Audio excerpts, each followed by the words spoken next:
Kita juga ada Price Our Planet. Nah ini Price Our Planet, menghargai bumi kita. Ada orang bertanya, Ibu kan ditambang. Apa nggak bertentangan? Iya.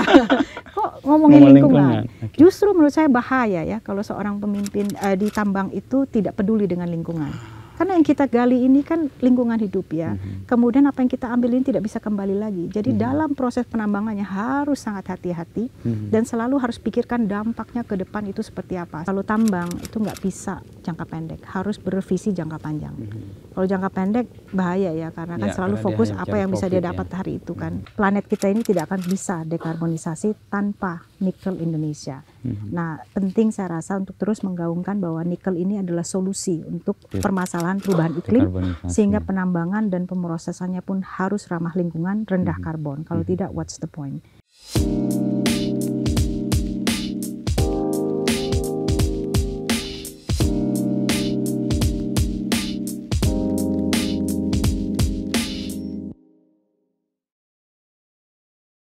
Iya, iya.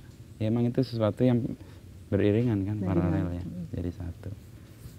Tapi sebelum ke situ jauh, bagaimana sih jalan Ibu Febri sendiri sampai ada di dunia sangat laki-laki nih tambang? Kita udah mulai ya? Semua. Udah mulai ya? Awalnya udah mulai gimana? Ya? 15 tahun? Udah dimulai kan? Nggak tahu ya, udah kita mulai aja ya. Ya, sebenarnya saya nggak memilih masuk tambang awalnya. Saya dipilih untuk masuk ke tambang, tetapi saya memilih untuk stay ya, memilih untuk tetap di industri ini. Kalau awalnya pas saya di-assign ya untuk masuk ke tambang, waktu saya di Pricewaterhouse, waktu baru lulus, itu saya exciting aja karena punya kesempatan pergi ke remote area, melihat kehidupan yang berbeda ya. Wah, ini penjelajah nih kayaknya. Penjelajah, iya. Dengan tantangan baru senang. Tantangan baru senang dan melihat sesuatu yang sangat berbeda kan dari ya hidup pikuk kita di Jakarta. Tapi kemudian lama-lama ya saya jatuh cinta ya dengan industri ini. Karena menurut saya industri ini industri yang sangat kritikal dan penting bagi kehidupan manusia. Kalau Mas Indro lihat kan semua aspek kehidupan kita ada peran tambang. Dan bahkan kan tambang ini penting untuk civilization ya, keberadaban manusia. Jadi saya merasa bahwa ini penting sekali dan kedua juga ini kan bahan yang mineral yang tidak bisa diperbaharui. Artinya kalau kita sudah ambil sekarang ya tidak akan bisa kembali lagi ke tanah. Dengan demikian maka proses penambangan dan pemrosesan material ini harus sangat hati-hati dan berkelanjutan. Artinya apapun yang kita lakukan hari ini kita harus bayangkan apa dampaknya di generasi berikutnya. Sehingga dengan demikian saya merasa bahwa ada pekerjaan ini adalah pekerjaan yang penuh tantangan, tapi juga bisa kita buat menjadi sangat bermakna. Ya, tapi backgroundnya kan Bu Febri kan orang finance ya, akuntan lah, atau ekonomi. Nah perjalanan, ini ada tahapan kan, belajar ekonomi, akuntansi, lalu di PricewaterhouseCoopers ya, lalu kemudian ke Vale. Awal-awalnya gimana itu tahapan? Tadinya kan dari Pricewaterhouse ya, background saya finance keuangan. Kemudian dari consultant saya merasa bahwa saya ingin masuk ke sektor real lah. Kalau consultant itu kan kita kasih advice, tapi eksekusinya bagaimana, dampaknya seperti apa, tidak tahu. Jadi saya akhirnya putuskan masuk ke perusahaan. Nah karena memang di Pricewaterhouse sudah di-assign ke tambang ya, saya masuk ke perusahaan tambang. Nah waktu itu dengan background finance ya saya masuk di posisi di finance. Waktu itu menarik juga sih, direktur keuangannya CFO pada saat itu nanya, kamu sebenarnya pasiennya di mana? Saya bilang ya saya ingin sesuatu yang menantang lah, ingin yang ilmu baru. Jadi akhirnya kita gali-gali posisinya waktu itu saya pegang life of mine model. Jadi itu kenapa saya pilih karena walaupun itu finance tapi masuk ke semua operasi. Jadi karena life of mine modeling ya, jadi saya masuk ke eksplorasi, jadi saya belajar sedikit lah konsep-konsep geologis kita, bagaimana eksplorasi program itu dilakukan, kemudian dari eksplorasi masuk ke project development, dari situ masuk ke mining, kemudian pabrik, kemudian ke utilities ya, PLTA, energi, dan kemudian final product, logistik. Nah saya merasa sangat tertantang. Tapi saya juga bersyukur karena dengan posisi itu, saya 3 tahun di posisi itu, saya belajar banyak sekali mengenai operasi. Jadi operasi. Otodidak gitu belajarnya? Ya, ya belajar dari teman-teman. Banyak sekali ya, saya juga bersyukur didukung ya teman-teman di Vale. Jadi ya geologis, mining, semua bantu saya lah, ngajarin saya dan saya belajar. Nah dari sisi situ kemudian Vale kirim saya ke Australia. Ke Vale Australia pegang base metal juga, tapi untuk regional, Asia, Pasifik, Afrika. Jadi waktu itu 6 negara, paling jauh Afrika. Nah, di situ juga 2,5 tahun ya, itu bisa melihat berbagai aspek lah di negara-negara lain dan operasi produksinya berbeda. Kemudian disekolahkan oleh Vale, disekolahkan untuk MBA. Nah, setelah itu dikirim balik ke Indonesia jadi direktur keuangan dulu. CFO-nya? CFO 5 tahun lebih, kemudian jadi wakil, deputy CEO, baru 3 tahun ini CEO. Oke, 3 tahun menjalani tugas dengan naik turun dan pergolakan yang panjang dari sisi tantangan globalnya kan pas pandemi. Yang kedua kita sedang dalam politik yang sulit untuk dipahami dan panjang sekali harusnya dan mendapat IPK juga. Itu apa yang lesson yang bisa saya mungkin cerita sedikit pengalamannya pandemi dulu ya, waktu itu saya masih deputy CEO. Jadi ada satu masa di mana kita dihadapkan pada suatu pilihan yang sangat sulit waktu itu. Tapi saya merasa karena waktu itu kan ya rumah sakit kita yang suruh aku ini kan kita bangun kapasitas ada sebagian untuk komunitas, tapi kan majority largely untuk karyawan dan kontraktor kita. Nah, kemudian kalau pandemik seperti ini terjadi, kita mulai melihat bahwa rumah sakit yang terdekat di mana gitu kan, sehingga kalau ada bantuan yang harus kita mintakan di mana, dan ternyata lumayan jauh. Dan akhirnya saya juga merasa bahwa di dalam ini suatu tes yang bagus sekali, karena ketika kita, salah satu nilai perusahaan kita kan life matters most, kehidupan adalah yang terpenting. Jadi waktu itu ada dilema, kalau seandainya community dalam keadaan yang life threatening gitu datang, bagaimana? Kalau kita terima, nanti ketika karyawan butuh tidak ada tempat lagi. Tapi tidak diterima, kan konsistensi kita dengan nilai-nilai kita. Jadi waktu itu lama debat dan kita putuskan harus diterima. Karena nilai kita bicara kehidupan, kita tidak bicara siapa dia. Semua kehidupan adalah kehidupan, nyawa adalah nyawa. Sehingga akhirnya kita putuskan apapun konsekuensinya kita harus terima. Dan kemudian setelah keputusan itu diambil, langsung kita pikirkan mitigasi dan senarionya kan. Ya alhamdulillah cukup baik ya, berlangsung relatif lancar ya, operasi produksi kita tidak terganggu. Saya rasa kehidupan di Suraku sekitar juga dengan Pemda juga saya berterima kasih. Pemda Luhut Timur kerjasama ya, karena di pandemik seperti itu kan kerjasama jadi sangat kunci. Jadi masyarakat kita dan juga perusahaan dan Pemda harus kolaborasi erat. Dan alhamdulillah ya kita lalui tantangan dengan baik. Justru menurut saya kita belajar banyak di situ. Konsistensi kita dites lah. Menurut saya sih kepemimpinan seseorang itu akan dites ya ketika harus mengambil keputusan yang sulit. Ketika segala sesuatu gampang ya begitu saja kan. Tapi ketika kita harus memilih yang sulit, disitulah kita belajar ya menghadapi. Dan tentu dalam perjalanannya banyak lagi keputusan sulit lainnya. Ada yang kita rasa tepat, ada juga poin-poin di mana kita bisa belajar lebih baik lagi. Ya. Dalam keputusan-keputusan sulit itu pegangan Bu Febri sendiri untuk mengambil A dibanding B apa akhirnya? Menurut saya sih kita konsistensi aja pada nilai dan tujuan dari perusahaan. Mungkin saya cerita sedikit juga ya. Waktu saya dari deputy menjadi CEO itu saya sebenarnya ditawarin untuk menjadi kandidat CEO, untuk dites lah waktu itu. Dan saya sampaikan waktu itu saya tidak berminat jadi CEO. Tidak mau jadi CEO karena menurut saya secara karir sudah cukup berhasil. Ya saya materi juga sudah cukup, apalagi yang saya cari, dan anak saya masih kecil, jadi saya pikir lebih baik saya fokus di keluarga. Mungkin sebagian perempuan juga mungkin berpikir yang sama ya. Tetapi ketika itu dalam proses itulah ada ya pendahulu saya menyampaikan bahwa kamu yakin kesempatan tidak datang 2 kali loh. Kalau kamu ngomong enggak sekarang kan sayang sekali. Nah dalam proses refleksi itu akhirnya saya menemukan jawaban. Saya menemukan suatu tujuan besar lah, tujuan besar bahwa kita ada di dunia ini untuk sesuatu yang membawa kebaikan untuk banyak orang. Jadi saya merasa bahwa kalau saya dibanding CFO dengan CEO, maka sebagai CEO saya punya pengaruh jauh lebih besar atas arahan direction dari perusahaan ini. Sedangkan ya daerah sekitar sini kan Luhut Timur terutama sangat tergantung pada PT Vale. Jadi saya merasa bahwa kita punya peran besar untuk membawa manfaat lebih besar tidak hanya di kabupaten tapi juga provinsi dan nasional. Dengan saya menjadi CEO, saya punya peran lebih.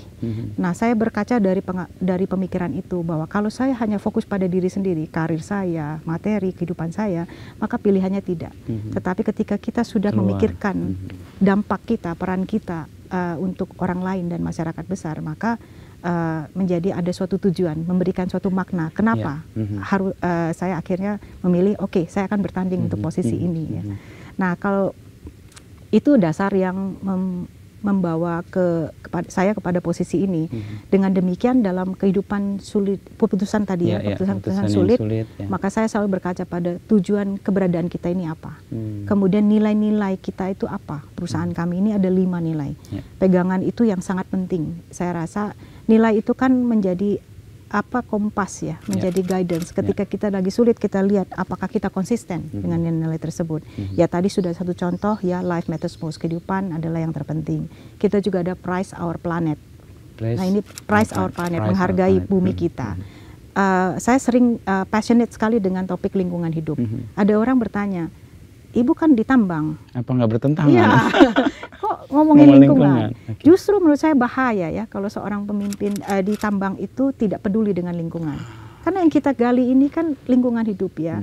Kemudian apa yang kita ambil ini tidak bisa kembali lagi. Jadi dalam proses penambangannya harus sangat hati-hati dan selalu harus pikirkan dampaknya ke depan itu seperti apa. Sehingga perencanaan kita pun mengakomodir dan memitigasi dampak sekecil-kecilnya yang negatif dan membawa manfaat sebesar-besarnya. Itu nilai kedua tadi ya. Nilai ketiga, value our people.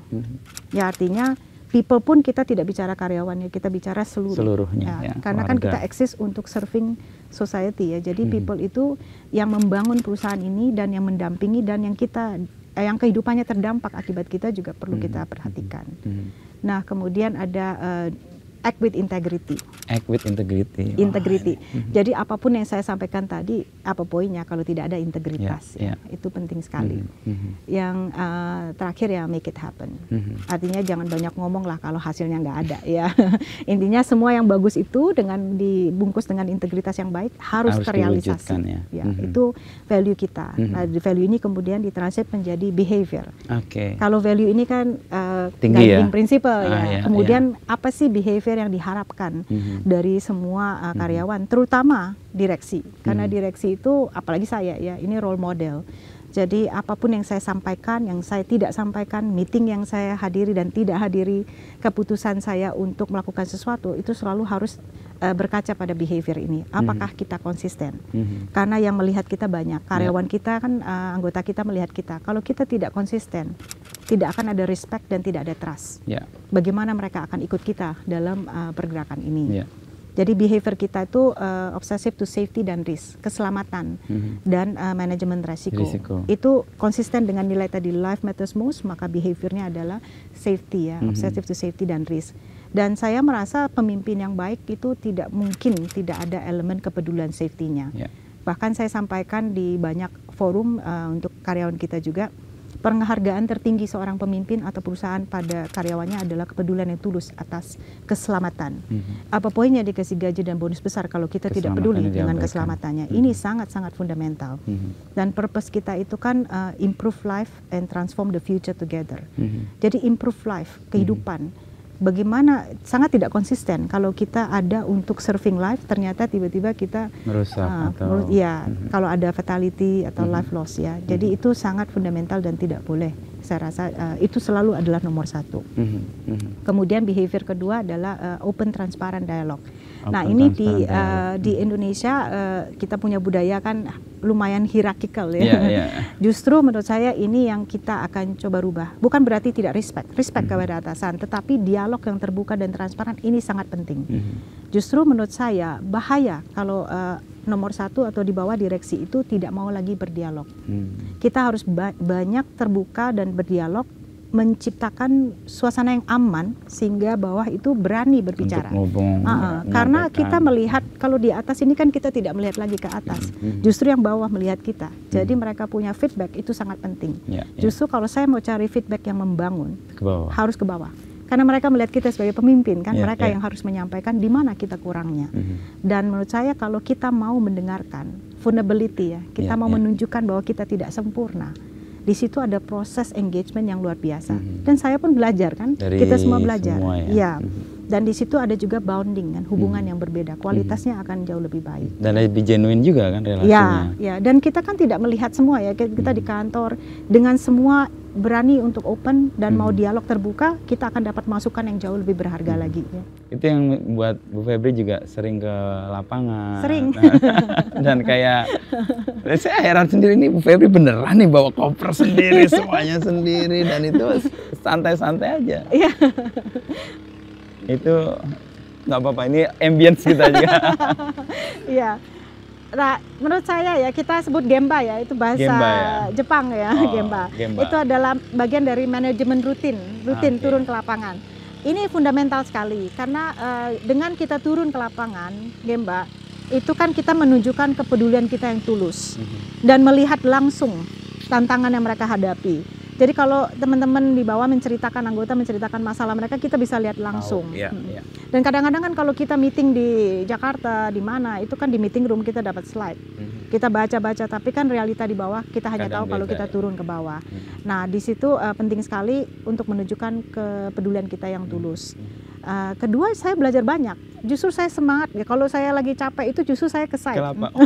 Kalau saya mumet di Jakarta, saya pergi ke site, dapat energi. Karena situ saya mengingat kembali ya, perjuangannya. Ya, mengingatkan saya lagi makna dari pekerjaan saya, kenapa dulu saya mau ambil tantangan jadi CEO. Kemudian koneksi juga dengan anggota kita di bawah, dan bahkan direksi Jakarta saya sampaikan gaji kita kan dibayar mereka. Datanglah gitu, kita tunjukkan, dan kita punya peran yang besar di situ. Nah, saya rasa itu yang nggak bisa tergantikan ya. Tahun lalu aja kalau saya lihat frekuensi saya 20 kali ke site. 20 kali ke site. Jadi kalau yang lain bilang, wah sibuk-sibuk, nggak ada alasan. Saya aja bisa, masa yang lain nggak bisa. Iya, berarti hampir tiap bulan 2 kali itu datang ke site ya. Ada yang begitu ya, ada yang saya panjang tapi saya mondar-mandir ya. Kan site-nya ada 3 ya, ada 3 site. Kembali ke soal sebagai perempuan, kan nggak dipungkiri peran sebagai ibu juga kan, keluarga. Tadi kan ya demi manfaat yang lebih besar, tantangan jadi CEO diambil. Tapi kan ada sesuatu yang kemudian agak diabaikan atau nggak diabaikan, artinya ya dikesampingkan sedikit lah, karena nggak bisa semuanya. Deal dengan itu gimana? Mungkin saya cerita sedikit mengenai ibu saya ya. Ibu saya yang membesarkan saya dan kakak adik saya. Ibu saya itu tidak punya pendidikan tinggi, SMP aja tidak lulus. Dan karena kehidupan yang sulit sekali ya, struggle, harus membesarkan 3 anak, ibu saya itu kerja keras sekali. Jadi sampai malam, pagi-pagi sudah bangun kerja lagi. Jadi akhirnya kita dipaksa dewasa. Cepatlah dewasa gitu, karena mama harus bekerja. Ibu ini anak tengah berarti? Saya anak tengah. Anak tengah perempuan ini sangat berbahaya nih. Cuma saya lihat ya, kalau saya lihat ibu saya, waktunya juga tidak ada untuk saya yang banyak kan. Tetapi ibu saya mengajari banyak sekali nilai-nilai yang bagus, bahkan nilai-nilai kepemimpinan lewat aksi beliau, komitmen beliau. Kalau saya lihat ibu saya yang pendidikannya tidak tinggi membesarkan 3 anak, itu nggak gampang. Tapi ketika ibu saya memutuskan ini harus berubah, no matter what ya, itu nggak pernah menyerah. Saya tahu betapa susahnya kehidupan waktu itu, nggak pernah menyerah. Jadi anak-anak ini, saya, kakak saya, adik saya ya alhamdulillah baik-baik aja sekarang ya. Kemudian kita melihat ya ibu saya juga baru meninggal, jadi kita banyak merefleksi lah. Kalau kita ngumpul itu gila, mama luar biasa. Dengan komitmen konsistensi beliau. Kita tuh kan jadi punya moral obligation yang besar sekali. Jangan sampai mama kecewa nih gitu kan, karena udah mati-matian untuk kita. Dan ibu saya itu pantang menyerahnya itu disalurkan ke kita lah. Kayak jadi, mewarisi pantang menyerah ibu. Jadi ibu saya kalau bayangkan gila itu bagaimana zaman itu ya susahnya, tapi nggak pernah nyerah, ya berhasil kan, selamat. Nah sama, waktu saya masuk ke Vale jadi CFO waktu itu, kan sudah langka ya, perempuan di tambang jadi dewan direksi. Saya waktu itu ingat 22 Desember hari ibu. Terus orang communication bilang, Bu, ini ya interview ya, bikin sesi. Gue bilang, wah gawat ini, gawat ini. Terus saya malamnya itu, nah ini lama saya berpikir, ternyata saya pelajari semua perempuan berkarir juga sama kok mengalami hal ini. Pasti ada guilty feeling kan. Saya juga merasa guilty feeling, wah gimana ya anak saya gini-gini. Nah, cuma waktu itu saya berkaca pada ibu saya. Kalau ibu saya toh bisa, apanya yang membuat beliau bisa? Karena saya pelajari tadi itu, bahwa beliau mengajarkan kita nilai kehidupan itu lewat aksi. Aksi nyata dan komitmen. Jadi walaupun waktu saya nggak banyak dengan ibu saya untuk ngobrol, tapi beliau punya konsistensi, tidak pernah menyerah demi anaknya, itu saya nggak pernah lupa lah. Itu tercermin dari tanpa dikatakan, tapi dia dalam tindakannya itu ya. Dan saya selalu sampaikan ke anak saya. Jadi kalau saya ada sempat saya juga sampaikan kenapa saya lakukan ini, dan ya alhamdulillah ya anak saya rasa juga kalau dari diskusi walaupun masih kecil-kecil, masih 10 dan 8 tahun, ya selalu menyampaikan bahwa sayang dengan mama dan respect, dan suami saya juga sangat mendukung. Saya nggak akan berhasil kalau tidak ada dukungan suami saya. Jadi waktu itu kita sama-sama berkarir, dan satu masa suami saya berpikir udah saatnya dia berhenti bekerja dan lebih fokus di rumah. Dan suami saya selalu menekankan kepada anak saya, mama itu kalau pergi-pergi kerja itu berkorban loh untuk kita. Nah jadi di situ ada bounding ya, dan saya 100% yakin nggak ada suami saya juga nggak akan saya sampai di posisi ini. Jadi konsistensi dukungan beliau juga membantu. Bahkan saya kadang-kadang nggak pede ya, biar kata sudah posisi ini juga masih menghadapi tantangan tadi, tantangan perempuan di tambang itu. Kadang-kadang karena kita tuh minoritas ya, sangat minoritas, sangat langka lah. Jadi cara berpikir kita, cara kita ngomong itu kan berbeda ya dengan laki-laki, dan kadang-kadang komunikasi itu bisa miss, dan kadang-kadang mungkin di underestimate ya. Bisa apa dia, bisa apa dia. Nah itu udah biasa dari sepanjang karir itu udah begitu aja. Saya cuma berpikir tunjukkan lewat result. Kalau kita debat-debat juga nggak ada gunanya kan, debat ngomong aja. Yang penting adalah ya udah dengerin, nanti saya konsisten deliver result. Kalau result speak for itself, nanti lama-lama respect akan datang. Nah kalau saya kadang-kadang lagi down juga ya, suami saya mengingatkan bahwa look at you, lihat kamu dalam perjalanan ini, kamu sudah hadapi ini dan berhasil. Jadi tidak ada alasan untuk menyerah gitu.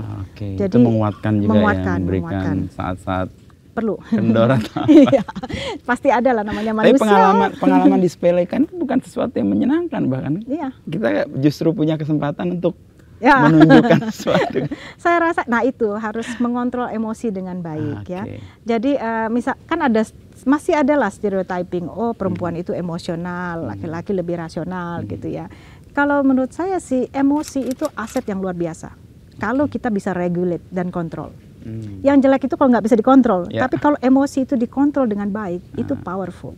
Kan kita building trust, engagement dengan emosi, semua pakai emosi, feeling kan. Jadi maksud saya jangan khawatir lah kalau perempuan itu yang penting kontrol, regulate. Jadi jangan uncontrollable ya, nggak sadar marah gitu ya.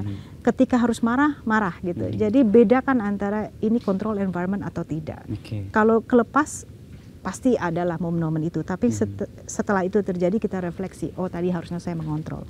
Nah, saya dulu waktu awal karir yang baru masuk Vale itu nggak pede, karena saya sering datang ke site juga sejak saat itu kan. Tapi kalau di GM meeting kita sebut saya perempuan sendiri. Kadang-kadang saya berpikir, wah saya awal-awal itu merasa saya harus jadi laki-laki, jadi saya harus ngomong lantang kuat gitu, kenceng. Iya, jadi harus kenceng. Kemudian bahkan saya bukan olahragawan, tapi saya ikut juga olahraga rugby atau apa untuk nunjukin bahwa maskulin. Tapi ada satu titik ada teman kayaknya itu nggak penting. Ada teman dari Australia lah, expat juga, dia bekerja tuh sambil makan dia bilang, Febri, kok saya merasa kamu mencoba menjadi orang lain. Kalau Vale mau laki-laki gampang toh cari laki-laki gitu. Justru karena kamu perempuan, kamu membawa suatu perbedaan. Suatu perbedaan, disitulah kekuatan dari perbedaan. Nah makanya di Vale juga kita canangkan 2019 kita mulai ada komitmen dari board sampai ke bawah untuk fokus pada diversity inclusion. Memang kita ada aspirasi untuk menaikkan proporsi gender, tetapi gender bukan satu-satunya. Yang kita tekankan adalah diversity dan inklusi. Diversity itu kan penting sekali, Mas, karena dunia kita ini kan dunia yang sangat volatile ya. Apa yang what make you success today may not bring you to the next success kan. Jadi ini selalu berubah dengan dinamika yang seperti ini. Kita perlu solusi-solusi yang inovatif, pemikiran yang berbeda. Nah kalau isi dari ruangan itu isinya orang yang sama terus, ya itu aja kok solusinya. Jadi kita perlu perbedaan itu, diversity. Nah diversity alone tidak akan berguna kalau tidak ada inklusivitas.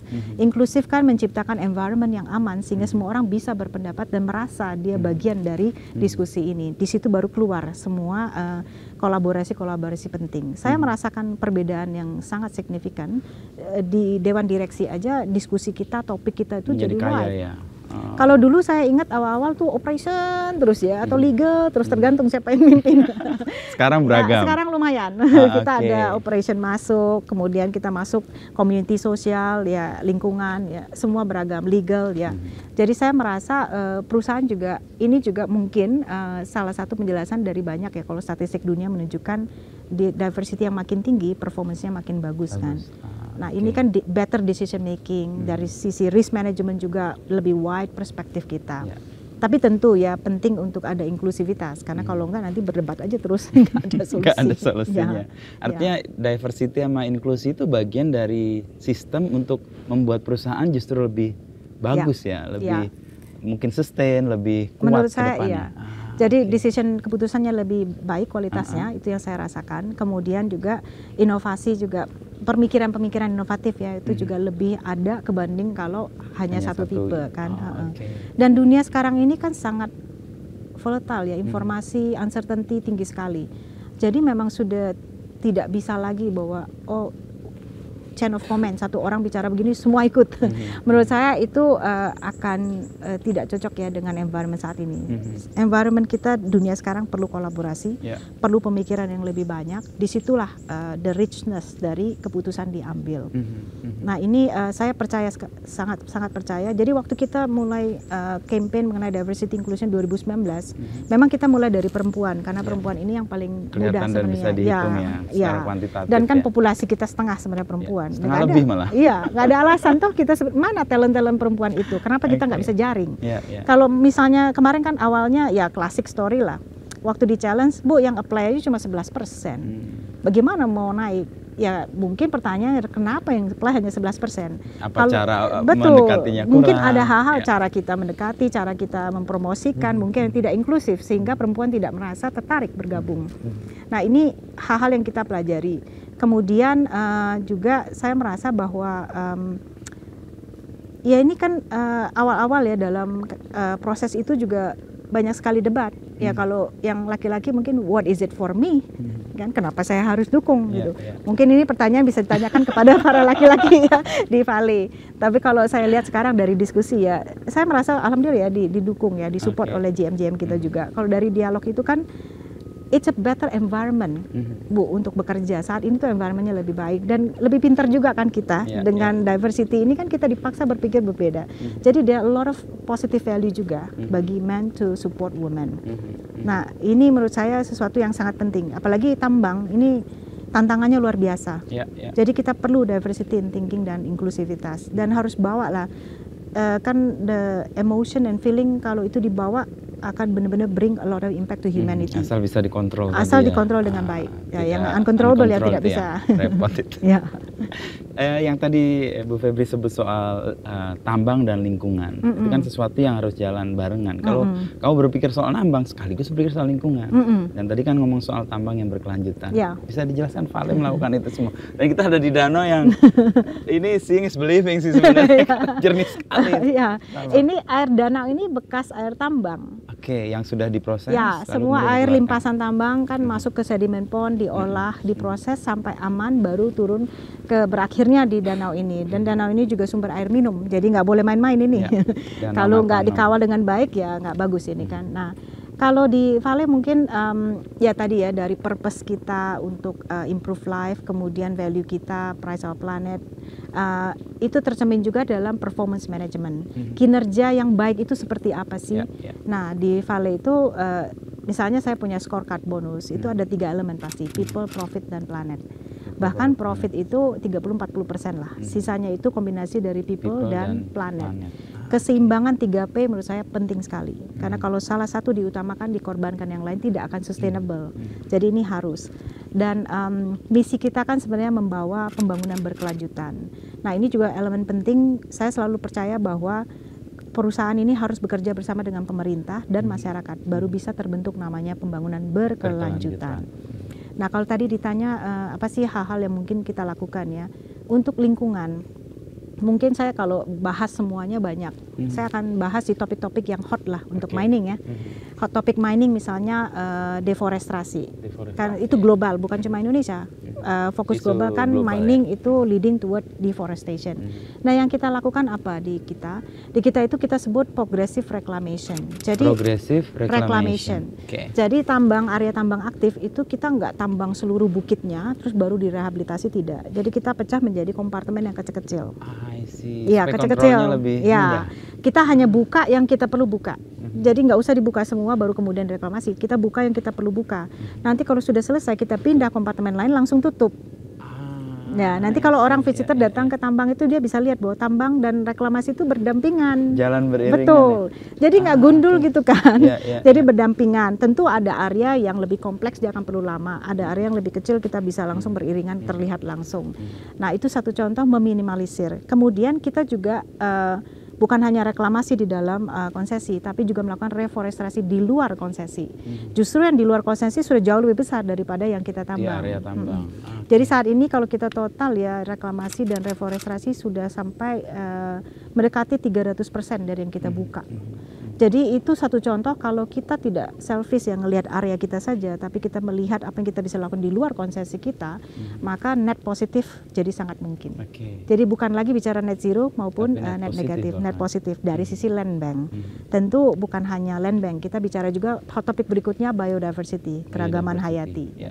Nah, kalau kita di Vale sebelum kita tebang pohonnya, itu kita ada inventarisasi dulu keragaman hayati. Tanamannya, ya, flora faunanya, kemudian yang ada preservasi ya, bibit-bibitnya, kemudian konservasi juga kalau itu flora dan fauna yang ada di sini. Endemik gitu ya. Betul, apalagi di Sulsel ini kan sebagian besar hutan lindung. Jadi kita ambil, kita kembangkan, kita conserve supaya nanti ketika tambang selesai kita reklamasi itu bukan sembarang. Kita harus kembalikan sebisa mungkin kan ke kondisi aslinya. Jadi bukan akhirnya ditambang dengan tanaman yang lain sama yang produktif, berbeda, tidak. Justru yang ya database itu yang keragaman hayati yang kita sudah inventarisasi menjadi acuan kita untuk kita reklamasi dan reforestasi. Itu satu contoh. Kemudian topik ketiga yang lumayan hot itu karbon. Karbon, ya, betul. Karena kan sekarang semua orang melihat nikel sebagai material yang hot ya, karena baterai kan berapa tahun yang lalu belum ada yang ngomong baterai, nikel hanya untuk baja. Sekarang sudah bicara mengenai baterai. Nah, nikel ini kan critical mineral, salah satu critical mineral untuk dekarbonisasi, menurunkan emisi karbon karena perubahan iklim ya, tantangan perubahan iklim. Jadi tapi ironinya proses laterite nikel Indonesia ini juga membutuhkan energi yang besar, penambangan dan pemrosesannya lah. Pemrosesannya itu peleburan itu butuh sangat tinggi energi. Jadi kita percaya bahwa sumber energi yang rendah karbon menjadi kunci. Karena jangan sampai kita itu kan nikel ini solusi untuk dekarbonisasi malah menambah karbon. Tapi produksi untuk menjadi nikelnya malah menambah. Iya, karena kan prosesnya sendiri kan high intensity energy. Jadi mau nggak mau pilihan kita ya menurunkan emisi karbon sebesar-besarnya dalam proses keseluruhan kita. Produksi, karena kalau enggak kan what's the point? Kita ini solusi atau jadi masalah nanti. Jadi seluruh life cycle ini harus rendah karbon. Untuk Vale sendiri apa yang dilakukan untuk mencegah produksi nikelnya ini rendah karbon? Kalau di Sorowako kita ada PLTA, jadi 3 PLTA ya dibangun dan dioperasikan. Yang pertama tahun 78, yang kedua itu tahun 99, yang terakhir KRB 2011. Nah, dengan 3 PLTA ini saat ini proses peleburan smelting kita sudah 100% PLTA. Jadi kalau bilang karbon intensitas paling rendah di Indonesia ya di Sorowako ini, karena sudah PLTA 100%. Memang tantangan kita itu proyek-proyek baru kita yang di provinsi lain tidak punya PLTA. Nah, ini kita harus bicara mengenai bagaimana teknologi advancement untuk menurunkan emisi karbon. Nah, kesadaran soal lingkungan, lalu soal bisnis atau industri yang berkelanjutan, itu kan ada di ekosistem yang gede. Masalahnya kita hidup di alam yang sama, tapi ada pihak-pihak yang mungkin punya kepentingan berbeda, punya value yang bahkan bertentangan. Nah, itu menjaga supaya semua punya kesadaran itu. Gimana, Bu Febri? Ya, kita bisa mengontrol kita sendiri. Kalau orang lain kita mungkin tidak bisa kontrol, tapi yang bisa kita lakukan adalah advokasi. Jadi lebih sering bicara keluar pentingnya ekosistem kita jaga dan sensitivitas dari Sulawesi ini ya, khususnya karena kan ini pulaunya nikel ya. Jadi kita sering bicara keluar edukasi. Ya, kemudian ya ini juga bagian dari edukasi. Ya, kita juga minta tolong ini digaungkan supaya kesadaran itu lebih menjadi general public ya, concern bersama. Tentu kita juga engagement dengan pemerintah ya, dengan pemerintah juga kan Bapak Presiden juga kan datang Maret tahun lalu, beliau menyampaikan ini contoh kali ini kan contoh untuk pertambangan nikel lain. Saya rasa itu juga suatu pengakuan yang luar biasa ya. Kita terharu, tapi saya juga sampaikan pengakuan yang luar biasa ini harus menjadi tanggung jawab juga, tanggung jawab luar biasa untuk menjadikan ini acuan kan. Betul. Jadi ya kita terbuka selalu bekerja sama dengan pemerintah, advokasi ya. Tentu kalau daerah sekitar sini ya bekerja sama lebih erat dengan pemerintah daerah dan masyarakat. Nah kalau lihat sini nanti sempat kalau keliling juga komunitasnya menurut saya relatifly lebih baik dari sisi kesadaran lingkungannya. Nah itu upaya-upaya kita ya. Upaya bersama. Artinya yang bisa dikontrol oleh Vale ya dilakukan dengan optimal. Ya. Tetapi di luar itu ya paling advokasi, betul. Memberikan best practices yang sudah dilakukan sebagai ya bisa dilihat nih ternyata bisa loh berbisnis berindustri di tambang tapi tidak eksesi untuk lingkungan. Dan kalau lihat kan kita punya Taman Keberagaman Hayati Safari Garden itu kan terbuka publik. Itu kan di situ pembibitan kita ada di situ, arboretum juga yang hasil hutan hasil reklamasi yang awal-awal yang sudah 15-17 tahun itu bisa terlihat lah nanti kalau lihat, wah ini kalau saya bukan botanis itu udah nggak ada bedanya dengan hutan yang awal ya. Nah itu semua kita terbuka umum, jadi siapapun bisa, masyarakat kita encourage untuk masuk untuk belajar, karena saya rasa penting ya komunitas itu belajar, apalagi anak-anak kita, ini kan mereka adalah masa depan kita, jadi mereka peduli itu penting.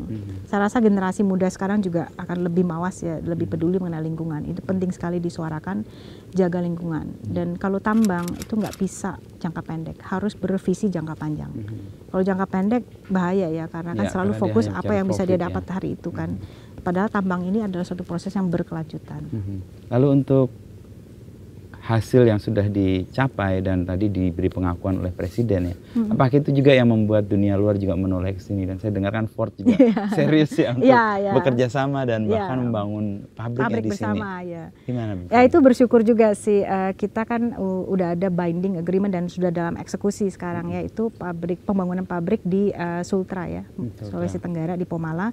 Itu Pomala ya, kerjasama kita Vale, Ford Motor Company dari US dan juga Huayu Cina.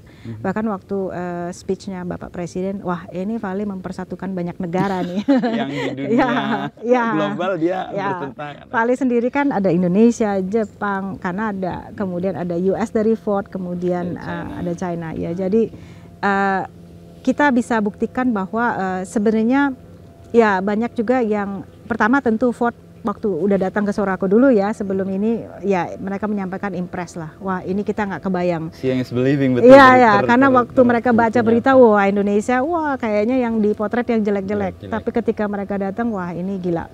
Dan saya sempat tanya sih, ini kan kalau bagi kita ya, ini kan nggak rocket science gitu. Menurut mereka yang menjadi keunikan adalah konsistensi 50 tahun itu. Itu yang nggak gampang. Itu komitmen dan konsistensi 50 tahun. Dijaga itu ya, jaga terus. Itu kan udah proven. Jadi bagi mereka sangat nyaman bekerja dengan kita dan mereka butuh cepat ini nikelnya. Menurut saya kita punya kesempatan luar biasa Indonesia karena kita punya sumber daya nikel yang banyak. Dan juga kalau dari sisi proses produksinya relatif paling murah sebenarnya di dunia. Namun yang menjadi concern kan di ESG-nya. Nah kalau ESG-nya bisa dibenahi dan diperbaiki dengan improve lah bukan dibenahi, maka saya rasa akan membawa opportunity luar biasa buat Indonesia. Dan pengakuan Ford ini akhirnya membawa mereka menjadi pemegang saham juga ya. Jadi kita sama-sama bertiga, tiga party bangun pabrik ini. Ya ini semoga lancar, bisa cepat selesai pabriknya ya. Dan ada beberapa kan tudingan industri nikel kita kan kayak kotor gitu ya. Dan apakah Ford melihat itu dan kemudian dia enggak atau apa respon mereka? Ya, kan tadi saya sampaikan sebelum datang kan, wah kita baca berita tuh kayaknya gimana gitu ya, mengerikan gitu. Tapi setelah mereka datang, enggak juga kok, enggak semua sama. Jadi ada juga yang bagus gitu kan. Jadi ya akhirnya ya dengan mereka bergabung kan berarti sudah masuk keyakinan. Justru ini kan unik ya, karena pertama kali juga automaker ya, dia kan di ujung ya, mobil masuk ke tambang proses ya. Bagi mereka juga penting bahwa ini berhasil, karena ini proyek pertama kan. Bagi kita juga penting sekali untuk menunjukkan ke dunia bahwa ini bisa loh masuk ke semua pasar produk kita. Buat Indonesia juga penting banget, karena menyatukan banyak negara yang secara geopolitik mungkin berbeda dan bertentangan. Tapi produk akhirnya apa yang nanti dihasilkan dari industri Ford dan Vale ini? Kelasnya akan sama dengan MAT, itu namanya MHP, Mixed Hydroxide Product. Itu nanti bahan baku untuk masuk ke proses selanjutnya menjadi baterai ya. Ya tahapan untuk menjadi baterai kendaraan ya.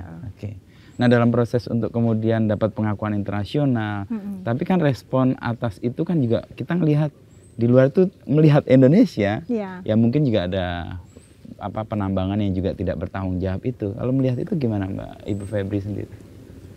Ya dari sisi kita ya kita akan terus advokasi ya, karena itu penting sekali, karena kan ini jangan sampai nanti yang dicap kan semua di Indonesia sama ya. Padahal kan enggak. Ya bahkan sudah ada diskusi, ada yang sudah mencanangkan topik-topik Indonesia punya nikel akan dikasih tarif lah segala macam untuk masuk ke negara tertentu. Kalau itu sampai terjadi ya nggak fair menurut saya, karena semua dianggap sama kan. Ya kalau disampaikan ya pastilah dalam satu industri ada yang bagus, ada yang kurang gitu kan. Sekarang bagaimana kita punya peran untuk membantu supaya ekosistem kita ini lebih baik. Tentu juga bekerja bersama pemerintah, apa yang kira-kira saya rasa pemerintah juga sekarang sedang melihat bagaimana lebih efektif lagi ya. Kita dukunglah sama-sama. Ini saya selalu berpikir bahwa ini bukan tanggung jawab pemerintah saja, kita juga punya tanggung jawab. Industri, bagaimana kita sama-sama lah menciptakan industri yang lebih baik. Karena kalau nama industri kita ini baik, maka semua dapat manfaat. Kalau nama industri kita jelek, ya semua akan terdampak kan. Marilah kita sama-sama lakukan ini. Dan juga amanah undang-undang kan, pasal 33 itu kan kemakmuran sebesar-besarnya untuk rakyat. Jadi saya rasa pentinglah kita lakukan penambangan berkelanjutan yang bertanggung jawab dan memastikan manfaat yang sebesar-besarnya ya. Keseimbangan antara lingkungan kehidupan manusia itu tidak bisa dipisahkan. Saya rasa kesejahteraan kehidupan seorang manusia itu tidak hanya melulu materi uang ya, tapi juga kan kualitas hidup dan lingkungan yang baik itu sangat penting. Itu satu kesatuan yang tidak bisa dipisahkan. Ini juga kayak Tesla, Ford datang ya kita bagikan tumbler untuk menceritakan semua konsistensi di semua aspek kan. Meskipun nggak mudah. Kami pernah melakukan di kantor itu tidak pakai single use plastik itu sebelum pandemi dan berhasil. Tapi begitu pandemi, wah repot tuh karena orang rasa nggak safe, megang segala macam barang-barang, gelas ini gimana, aman atau tidak, itu kemudian kita revisi lagi, terus sekarang lagi jalanin lagi. Dulu juga awal-awalnya susah banget, terutama yang konstruksi ya. Jadi ada banyak proyek-proyek lagi konstruksi itu kan ribuan orang bekerja. Wah itu nanti pasti nasi kotak kan. Kalau nasi kotak itu kan ada plastiknya di dalamnya, kemudian kotaknya lagi, sampahnya lagi. Jadi akhirnya waktu itu ya project manajernya bilang, Bu kita komitkan deh gitu, kita coba gitu kan. Jadi kalau project dia bisa berarti yang lain bisa, karena itu 1000 lebih saya ingat, 1200 kalau nggak salah orangnya. Jadi cateringnya dikasih yang bisa dicuci itu kan. Jadi tiap hari ya itu aja. Oh, jadi nggak ada makan, sampah yang dengan sendok dan segala macam, pulang diangkut, dibersihkan, dicuci, besoknya datang lagi kan. Itu juga lebih rapi kan. Bersih. Ya. Sebenarnya secara total menurut saya sih biayanya pasti lebih murah, karena nggak ada sampah-sampah yang kebuang. Bahkan di kantin kita kan nanti kalau sempat makan di kantin itu juga kita timbang yang kebuang waste. Oh oke. Ya jadi nanti secara kontinus kita lihat food waste itu ya, dihitung ya. Dikurangi terus, itu emisi karbon juga. Persis, ya. Dan itu juga pemborosan. Total itu ya, keseluruhan dibangun. Itu yang saya selalu bilang bahwa ESG itu bagi kita itu bukan inisiatif. Itu harus jadi bagian dari jati diri kita. Dan kalau sudah jadi jati diri, apapun yang kita lakukan, apapun yang kita putuskan, itu kan akan selalu terbayang, oke, impactnya ini, impactnya ini. Jadi itu akan konsisten menjadi ciri khas dan DNA kita. Tapi untuk membentuk itu sebagai kayak jati diri atau DNA itu kan butuh panjang ya. Malah melampaui behavior itu kayaknya. Behavior itu DNA lebih dalam lagi dari behavior. Dalam lagi. Culture lah ya, culture ya. Kan kita percaya bahwa culture itu terbentuk dari 3 elemen. Behavior, simbol, dan system. Kalau behavior itu mulai dari kita yang paling atas dulu. Kita itu role model. Jadi direksinya mesti komit dulu. Karena apapun yang kita lakukan itu menjadi akan contoh. Diturunin, akan diikuti. Kalau kita ngomong kita peduli lingkungan tapi aksi kita berbeda ya bawah juga kan. Udah gitu ya. Jadi behavior itu ya konsistensi dari atas. Kemudian sistem ya. Tadi itu performance management system, kinerja yang baik itu seperti apa sih? Nah itu kan masuk elemen-elemen. Kemudian simbol penting tadi misalnya Mas Windu bilang, wah Bu Febri kemana-mana kok sendiri gitu kan ya. Ya saya juga mau nunjukin bahwa leadership itu bukan hanya deserve ya, kita juga harus melayani. Justru kita turun ke bawah itu kita melayani ke bawah. Jadi itu akan merubah sangat besar saya rasa perubahannya ya di dalam. Tentu proses ini harus dilakukan secara konsisten, konsisten dan ya 3 tahun ini saya rasa cukup besar perubahan ya. mungkin predecessor saya pun sudah juga lakukan dengan elemen yang fokus yang berbeda ya. Saya hanya melanjutkan. Saya rasa kalau 3 elemen itu secara konsisten kita evaluasi, kita perbaiki, pasti terbentuk kok. Culture-nya itu ya. Culture-nya terbentuk. Behavior, sistem dan simbol. Okay. Dan itu lama-kelamaan kan bentuk DNA itu ya. Betul. Ya contoh dulu masukan yang kita dapat ya, dulu kita nggak ada kantin untuk semua karyawan. Jadi ya kalau makan siang tuh visitor kayak kita tuh makan di sini, dekat sini. Di pabrik tidak ada. Akhirnya ada masukan. Jadi satu. Ya jadi satu aja. Jadi satu kantin, yang mau direksi mau operator makannya sama. Jadi semua orang makan yang sama.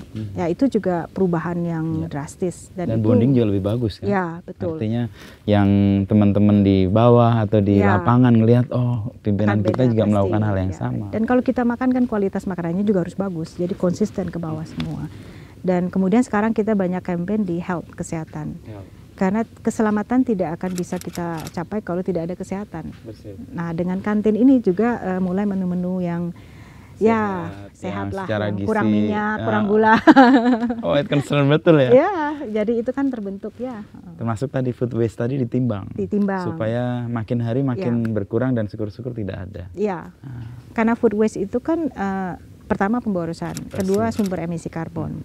Dan kalau itu kita lakukan, message yang kita deliver ke tim juga besar ya, bahwa itu aja matters gitu, apalagi yang lain gitu kan. Nanti kan ya salah satu misi besar di tambang juga harus ada circularity ya, converting waste into value. Ya kita ada beberapa proyek yang besar lah yang eye catching, nanti kalau udah jadi mungkin kita bisa share. Tapi hal-hal kecil yang sehari-hari misalnya pemborosan kita kurangi, itu semua everyone can do it. Ya, itu sekaligus kan membentuk tadi people, profit, planet juga kan. People-nya sehat, profitnya karena efisiensinya terjaga dan kemudian bisa membawa keuntungan. Planetnya juga lebih baik ya. Nah proses untuk kemudian, tadi kan disebut soal industrialisasi, bagaimana Ford juga masuk, juga kan Presiden punya mimpi besar untuk hilirisasi, tapi juga ada tantangan yang serius nih dari dunia. Melihat itu gimana Bu Febri?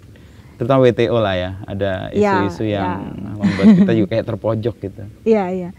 Ya kalau kita sih dari awal ya, Vale ini udah 50, ya Juli nanti 56 tahun, kita nggak pernah ekspor biji mentah. Semua kita proses di dalam negeri. Dan pabrik kita kan sudah jadi tahun 78. Pabrik. Jadi bagi kita memang dari awal berdiri sampai sekarang ya hilirisasi sudah menjadi bagian kita gitu. Kita nggak pernah jual ekspor. Hanya ini di-expand karena dinyatakan oleh pemimpin negara. Ya gitu. Kita sekarang lagi ekspansi semua karena ya opportunity itu ada kan. Dekarbonisasi planet ini menciptakan demand yang luar biasa untuk nikel. Jadi ini kesempatan yang luar biasa. Kita harus pastikan kita bisa scale, kita punya ekspansi dengan cepat, tapi juga berkelanjutan. Nah itu, jadi nggak bisa asal ya shortcut semua, tapi kita harus lakukan dengan perencanaan yang baik dan komitmen dan konsistensi di semua lini nih, supaya nanti eksekusi proyek kita yang sekarang jalan ini lebih, dan kita bisa pastikan keberlanjutannya ya. Jadi kalau dari sisi hilirisasi, saya rasa kita dukung pemerintah dari awal, dan kalau menurut kami ya tidak ada salahnya hilirisasi karena ini kan sumber daya Indonesia. Kita ingin value terbesar dari sumber daya kita itu dimanfaatkan dan diproses di dalam negara kita sendiri, sangat wajar. Saya rasa kalau kita lihat sekarang ya semua negara-negara dengan mineral kritis sumber daya yang banyak, mereka pun berpikir ke arah situ kan, apalagi. Jadi saya rasa ini sangat wajar ya. Memang yang kita harus kawal adalah eksekusi dari hilirisasi ini harus mengedepankan keberlanjutan itu ya. Kalau soal, tadi kan ngomong soal resources ya, atau sumber daya. Di Vale sendiri bagaimana komposisi dari pegawainya kah? Kan ada isu, ini nikel menghadirkan lapangan kerja, tapi yang bekerja apakah orang kita atau bagaimana? Ya kalau suruh aku kan statistiknya kita juga buka ya di laporan keuangan tahunan, bisa lihat di website kita. Ya sekitar kalau Indonesianya 99,9% lah, Indonesia semua sudah, ekspatnya hampir ya hitung pakai jari lah untuk yang sangat spesifik saja. Kalau itu Indonesia, kemudian Lu Timur 89% kalau nggak salah, terakhir itu sudah Lu Timur. Bahkan kan kita sekarang saya lagi fokus direksi, kalau bisa ada putra daerah. Kita sudah berhasil, Pak Abu Asar, Direktur Operasi kami dari Sulawesi, yang nyambut dari Sulawesi Selatan, dari Bone kan, sudah dari sini. Ya nanti yang proyek-proyek baru juga harus sama, konsisten kita lakukan. Bisa kok, sangat bisa. Dan sebenarnya kalau kita fokus di local talent, bagusnya loyalitas. Persis. Ini kan kampung sendiri, bangun sendiri, lebih tinggi ya. Tentu ya proses nggak sempurna, adalah masukan-masukan dari masyarakat juga, prosesnya harus begini begitu ya kita terima. Ya, kita harus belajar. Dari tadi saya bicara banyak, bukan berarti kita sempurna. Ada hal-hal di mana kami juga perlu belajar. Jadi masukan itu menjadi penting. Ya, ya. Dan untuk mendapatkan sumber daya yang baik gitu ya, kan nggak mungkin hanya menunggu. Ya. Nah, Vale sendiri pasti melakukan sesuatu tuh untuk membuat kebutuhan sumber dayanya juga dipenuhi oleh masyarakat di Sorowako, di Sulawesi Selatan, bahkan di sekitar. Kita kan di sini ada sekolah ya, kita ada 2 TK, SD, SMP, SMA, bahkan diploma ya, akademi. Dan ini semua setahun kita sekitar 2.600 graduate ya, student. Dan ini kita lakukan di sini dan rencananya ya di nanti yang proyek baru juga sama, Dan ini ada sebagian besar tentu untuk karyawan dan juga kontraktor kita, tapi ada juga porsi untuk masyarakat. Selain itu memang kita juga bekerja bersamalah dengan dinas terkait, pemerintah juga bagaimana membantu sekolah-sekolah yang di luar kita untuk juga bisa upgrade ya. Kita juga belajar kok dari mereka, ada hal-hal di mana kita kurang, mereka lebih baik gitu. Jadi ruang yang dimungkinkan mereka berkontribusi dibuka ya, tadi inklusi tadi itu ya. Betul, dan kita juga banyak kerjasama dengan Unhas ya, karena kita kan di Sulawesi ya. Banyak sekali pekerja kita kan lulusan Unhas juga. Jadi kerjasama untuk peningkatan banyak hal lah. Unhas juga bantu kita dalam program-program sosial, kajian-kajian. Kita juga melihat bagaimana kita juga bersinergi dengan universitas. Nah sekarang juga waktu zaman pandemik COVID banyak dengan UI. FK Masyarakat UI, Kesehatan Masyarakat UI ya. Itu dibantu banyak pandemik spesialisnya dari UI gitu ya. Dengan melibatkan lokal atau ya Luwu Timur bahkan Sulawesi Selatan, tantangan untuk menjadi tambang kelas dunia makin sulit atau sebenarnya pasti ada tantangan kan? Pasti ada. Justru saya rasa yang kelas dunia harus mengedepankan talenta lokal. Ya, itu world class operation, itu semua aspek ya. Kita tidak hanya lihat satu elemen. Jadi bagaimana memberdayakan local talent itu juga aspek dari world class operation. Tentu perlu diberikan penjelasan di mana kita sudah punya talenta yang bagus, kemampuan yang bagus, ya kita pakai yang lokal. Tetapi di mana kita masih perlu expert yang lain ya kita bawa dari luar ya. Contohnya beberapa teknologi advancement di karbon gitu. Ya kita di Indonesia masih kurang. Kita mau nggak mau harus bawa pengetahuan itu dari luar. Ya di situ kita belajar. Yang penting adalah ketika expat itu datang ada program development. Jadi artinya dia juga punya tanggung jawab untuk mendidik.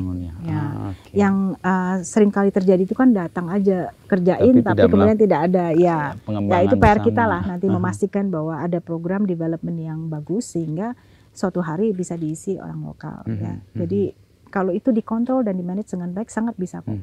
Dan itu juga kita jadi ada kriteria memilih expat yang didatangkan ya expat yang seperti apa, yang mau berbagi, membangun tim juga dan yang people person lah, people person.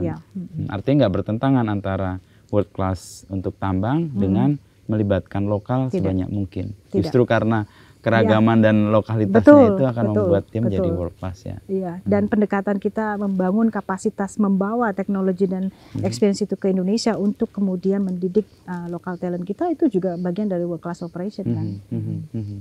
Kalau proses untuk kemudian mendapatkan talent gitu ya, pasti kan ada ya hunting kah atau mencari di mana kebutuhannya apa dan setiap saat kan nggak selalu tersedia tuh di tempat yang kita harapkan gitu ya. Itu Vale sendiri melakukan itu gimana? Dialog dengan pemerintah penting dan masyarakat sehingga most of the time itu adalah masalah edukasi ya, menjelaskan bahwa kan ada kalau di sini kita juga ada proses yang kita udah sepakati dengan Pemda dan masyarakat bahwa kita untuk posisi-posisi ini yang harusnya bisa lokal kita pasti buka lokal saja. Atau misalnya kalau posisi yang kita rasa ini udah bisa hybrid ya kita buka lokal dulu. Kalau memang tidak ada baru kemudian ke jenjang nasional. Tidak ada baru internasional. Ada juga posisi yang kita rasa wah ini udah pasti nggak ada saat ini ya sangat unik misalnya ya kita ambil langsung dari luar gitu. Sekarang 15 tahun ya? Saya iya hampir 15 tahun ya. Itu udah lewat. Sampai lupa karena asik kayaknya. 15 tahun melibati industri ini dan kemudian melihat dan berkembang dan tumbuh dan berubah bersama gitu ya. Apa yang bisa dilihat sebagai 15 tahun pasti ada value yang nempel kan antara person purpose sama perusahaan punya purpose.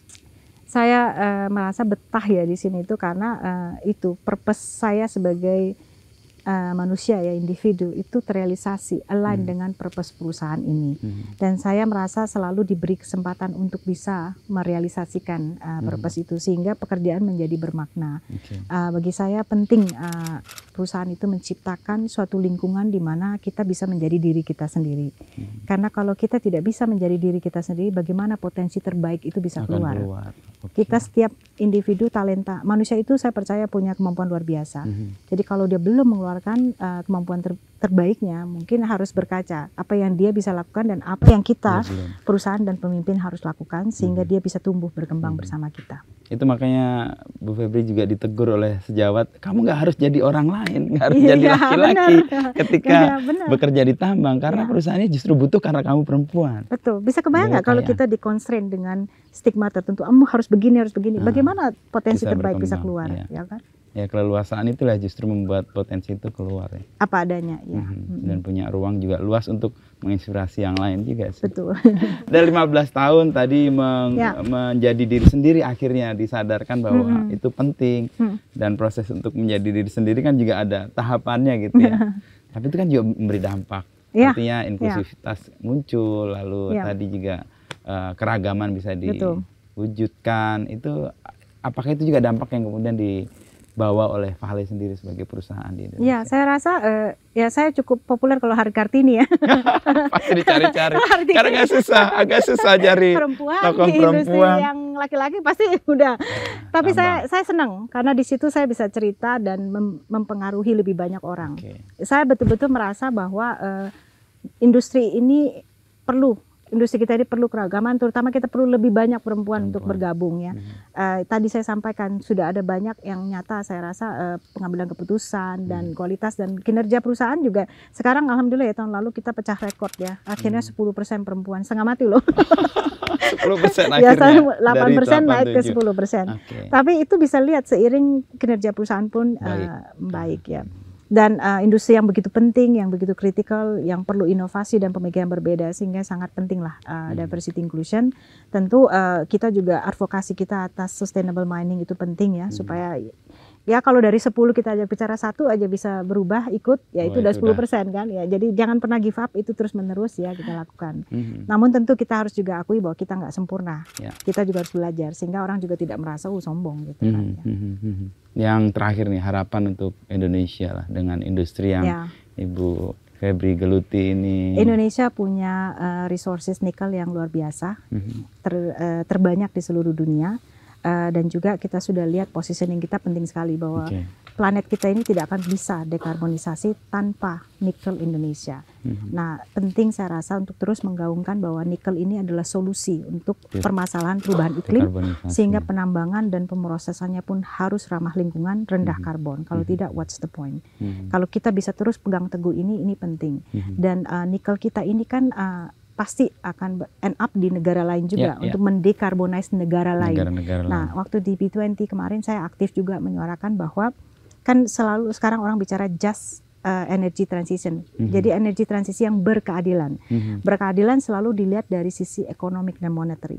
Menurut saya penting berkeadilan itu dilihat juga dari sisi dampak lingkungan. Dan sosialnya.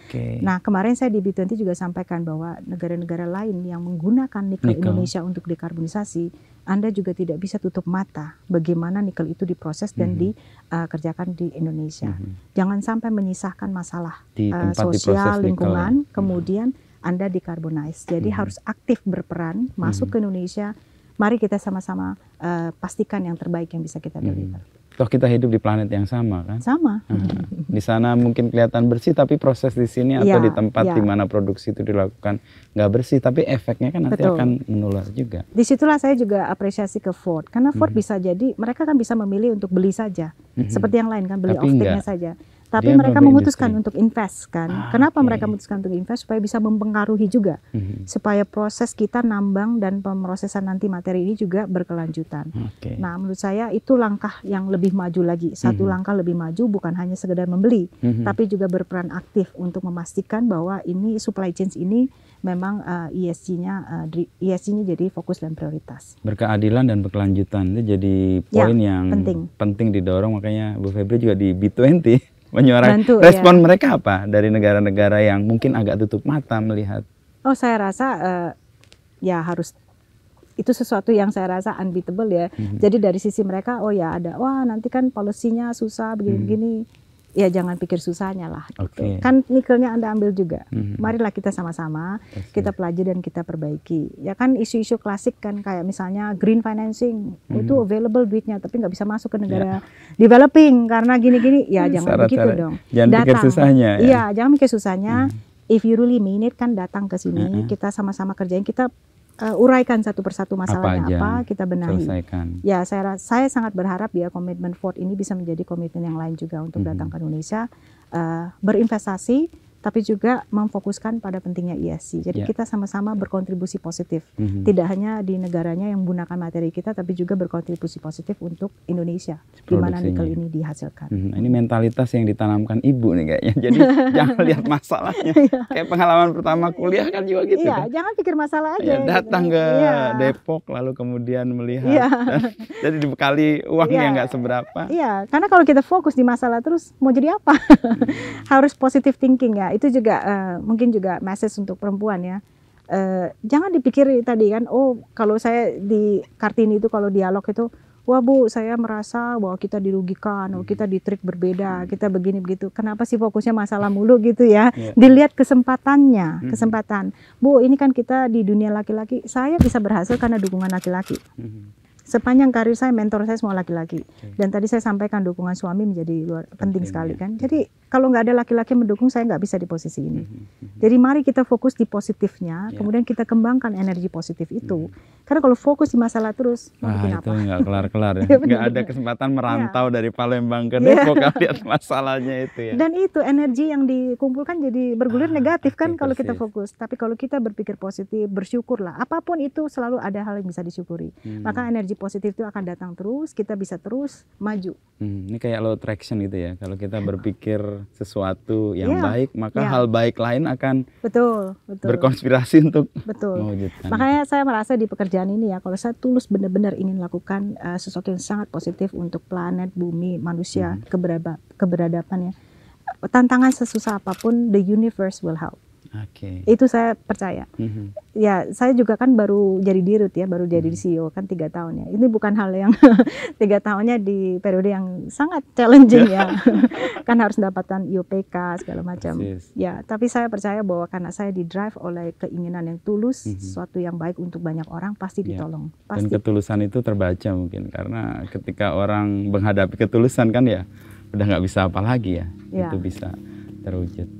Gitu. Bu Febri, terima kasih ngobrolnya sambil gerimis-gerimis ini saya ada ya kayak kena salju nih kita kayak di danau di Eropa gitu kalau lihat situasinya. Ini kayak Switzerland katanya. Ya Switzerland ya, pemandangannya tenangnya. Tapi tropical. Dan ini tanaman masih tanaman vegetasi alamiah ya.